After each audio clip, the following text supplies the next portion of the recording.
Курбан Бајрам во исламската култура и верување е најважниот и најсветол празник кој трае 4 денови.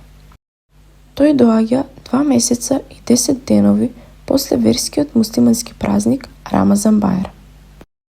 Муслиманите овој празник Курбан Бајрам го дочекуваат во своите домови.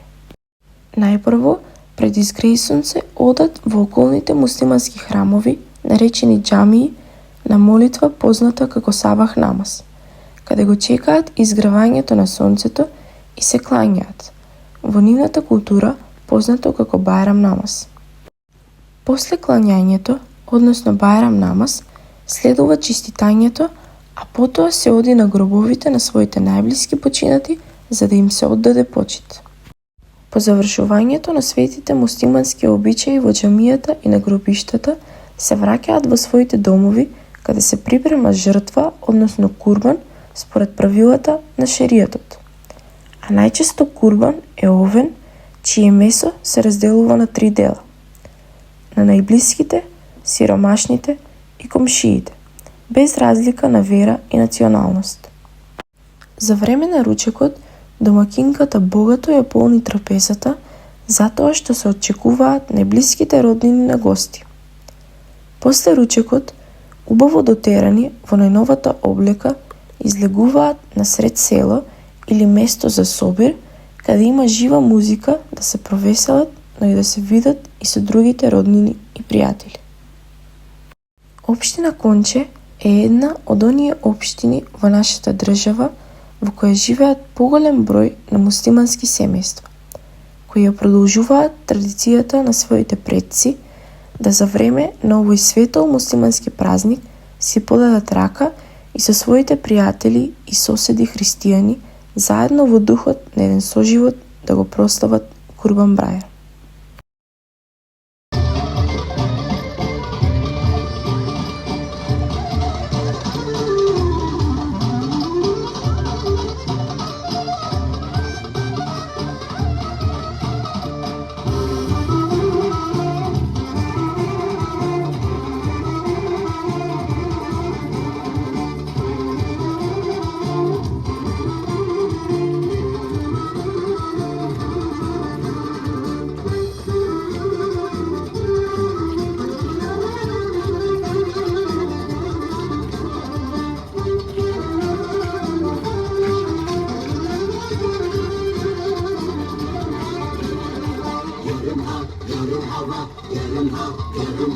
Yarım hava çalsana, yarım hava oynasana, yarım hava çalar sen kurban olayım sana. Yarım hava çalsana, yarım hava oynasana, yarım hava çalar sen kurban olayım sana. Bahçedeki yarıdır, hafif sırdarıdır, sevip de alamayan dünyada adam mıdır? Bahçedeki yarıdır, hafif sırdarıdır, sevip de alamayan dünyada adam mıdır?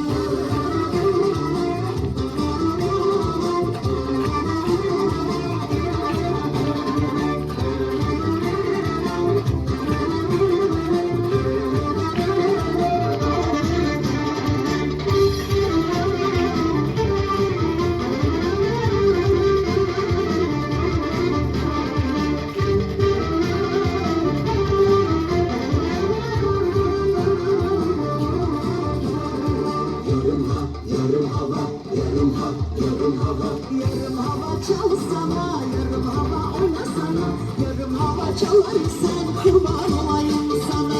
Yarım hava çalsana, yarım hava oynasana, yarım hava çalar sen kurban olayım sana. Bahçede sandık mıdır, köşemesi almıdır, her gelen yarım sorar yar baldan tatlı mıdır? Bahçede sandık mıdır, köşemesi almıdır, her gelen yarım sorar yar baldan tatlı mıdır?